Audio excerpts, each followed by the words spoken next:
গত বুধবার 17 সেপ্টেম্বর দেশের প্রধানমন্ত্রী নরেন্দ্র মোদীর 75তম জন্মদিন ছিল। 75-এ পৌঁছানোর পর রাজনৈতিক মহলে একটা জোর চর্চা শুরু হয়েছে যে এবার কি তিনি লালকৃষ্ণ আডবাণী বা মুরলী মনোহর যোশীদের মতো সক্রিয় রাজনীতি ছেড়ে অবসর নেবেন, নাকি প্রধানমন্ত্রীর পদ থেকেই রাজনৈতিক সক্রিয়তা বজায় রাখবেন। বিজেপি ও আরএসএস শিবিরে বহুদিন ধরে প্রশ্ন উঠছে, প্রবীণ নেতাদের কি নির্দিষ্ট বয়সসীমা পেরোলেই কি অবসর নেওয়া উচিত।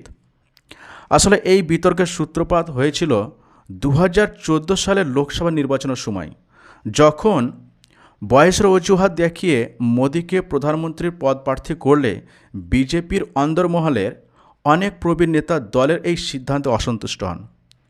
সেই সময় থেকে প্রচার হতে থাকে যে 75 বছর বয়স পেরোলেই প্রবীণ নেতারা সক্রিয় রাজনীতি থেকে সরে দাঁড়াবেন।